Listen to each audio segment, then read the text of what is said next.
Saudi আর কাতারের মতো দেশগুলো আমেরিকার কতটা আজ্ঞাবহ দাসে পরিণত হয়েছে তার নতুন প্রমাণ পাওয়া গেছে ডোনাল্ড ট্রাম্পের সাম্প্রতিক মধ্যপ্রাচ্য সফরে। যেই মুহূর্তে চীন ঘোষণা দিল তারা আমেরিকার কাছ থেকে আর কখনো বিমান কিনবে না এবং নিজেরাই বিমান তৈরি করে বাণিজ্যিকভাবে ব্যবহার শুরু করলো, তখন সেই ক্ষতি পুষিয়ে নিতে ট্রাম্প চলে আসলেন মধ্যপ্রাচ্যে। আর সৌদি এবং কাতারের মতো দেশগুলো তাকে দুহাত উজাড় করে দিয়ে দিল নিজেদের ধনভাণ্ডার। আবার $400 মিলিয়ন সমমূল্যের একটি লাক্সারি বিমানও ট্রাম্পকে ঘুষ দেওয়া হয়েছে, যা নিয়ে এখন আলোচনা তুঙ্গে। দর্শক, আরব রাষ্ট্রগুলো কিভাবে গোলামির নতুন জিঞ্জিরে আবদ্ধ হয়েছে তার বিবরণ দেখতে পাবেন আমাদের এই প্রতিবেদনে। মধ্যপ্রাচ্য কেন্দ্রিক বিভিন্ন শান্তি আলাপ ছিল ট্রাম্পের আইওয়াস মাত্র।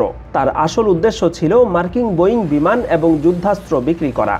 সৌদি, কাতার এবং আরব আমিরাতের মতো দেশগুলোর কাছে যে পরিমাণ অর্থ সম্পদ এবং পেট্রোডলার আছে, তারা চাইলে নিজেরাই বিমান তৈরি করতে পারত। কাতারের কাতার এয়ারওয়েজ এবং আমিরাতের এমিরেটস ও ইতিহাদের মতো বিমান সংস্থাগুলোর বহরে হাজার হাজার বিমান রয়েছে, যেগুলোর মাধ্যমে তারা বিশ্বব্যাপী কোটি কোটি যাত্রী পরিবহন করে থাকে। বিমান পরিষেবায় এতটা অগ্রগতি লাভ করার পরেও আরবের এই রাষ্ট্রগুলো কখনোই নিজেরা বিমান তৈরির চিন্তা করে না, বরং তারা সবসময় আমেরিকার বোয়িং এবং ফ্রান্সের এয়ারবাসের সবচেয়ে বড় কাস্টমার সেজে বসে থাকে। ট্রাম্পের সাম্প্রতিক সফরে কাতার $9,600 কোটি বিমান ক্রয়ের চুক্তি করেছে, বাংলায় যার পরিমাণ প্রায় 12 লক্ষ কোটি টাকা। এদিকে সৌদি আরব করেছে $3,000 কোটি চুক্তি, বাংলায় 36,000 কোটি টাকারও বেশি। অর্থাৎ চীন আমেরিকার কাছ থেকে বিমান না কেনার কারণে যে ক্ষতি হওয়ার আশঙ্কা ছিল, তার চাইতে বহুগুণ বেশি লাভ ট্রাম্প তুলে নিয়েছেন তার মধ্যপ্রাচ্যের মাত্র দুদিনের সফরে। শুধু বিমান কেনা নয়, সমরাস্ত্র খাতেও আমেরিকার সবচেয়ে বড় কাস্টমার মধ্যপ্রাচ্যের এসব দেশ। বাণিজ্য, বিনিয়োগ এবং সমরাস্ত্র মিলিয়ে ট্রাম্পের সাথে $60,000 কোটি চুক্তি করেছে সৌদি আরব। একই সময়ে কাতার করেছে $1.2 ট্রিলিয়ন চুক্তি, বাংলা টাকায় যার পরিমাণ সাধারণ মানুষের কল্পনারও বাইরে। ট্রাম্পকে খুশি রাখতে কাতারের আমির তাকে $400 মিলিয়ন মূল্যের একটি বিমান উপহার দিয়েছেন, যেটাকে উপহার না বলে ঘুষ বলা যেতে পারে।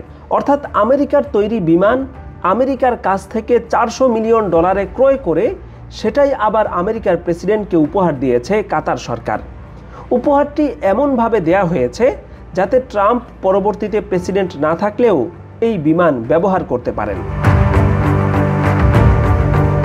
লক্ষণীয় বিষয় হচ্ছে, আরব রাষ্ট্রগুলো ট্রাম্পের সাথে ট্রিলিয়ন ট্রিলিয়ন ডলারের চুক্তি করছে, অথচ ইয়েমেনে, সিরিয়ায় এবং ফিলিস্তিনে হামলা বন্ধের বিষয়ে এসব চুক্তিতে তারা কোনো শর্ত আরোপ করতে পারেনি।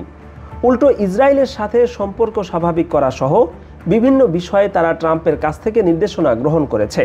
সমর বিশ্লেষকরা হতাশা পেশ করে বলছেন, আরব রাষ্ট্রগুলো আমেরিকার সাথে পেট্রোডলার চুক্তিতে আবদ্ধ। তারা যদি শর্ত দিত যে মুসলিম দেশে হামলা বন্ধ না করলে তারা পেট্রোডলার চুক্তি থেকে বেরিয়ে যাবে, তাহলে আমেরিকা পায়ে ধরে হলেও সেই শর্ত মানতে বাধ্য হতো। কিন্তু আরব রাষ্ট্রগুলোকে বলা হচ্ছে পৃথিবীর সবচেয়ে অলস, কর্মহীন এবং অশিক্ষিত জাতি। তারা চাইলেই নিজেদের টাকায় এবং চীন রাশিয়ার প্রযুক্তিগত সমর্থনে বিমান ও অস্ত্রের কারখানা গড়ে তুলতে পারত। কিন্তু তেলের উপর ভাসতে থাকা এসব দেশ বিমান থেকে শুরু করে বন্দুকের বুলেট পর্যন্ত সমস্ত কিছুই পশ্চিমা প্রভুদের কাছ থেকে ক্রয় করে থাকে। যখনই আমেরিকা চীন ও রাশিয়ার কাছে মার খায়, তখনই তারা মধ্যপ্রাচ্যে গিয়ে তাদের গোলামদের কাছ থেকে সেই ক্ষতি পুষিয়ে নিয়ে থাকে। ট্রাম্পের সাম্প্রতিক মধ্যপ্রাচ্য সফর যার জ্বলন্ত উদাহরণ।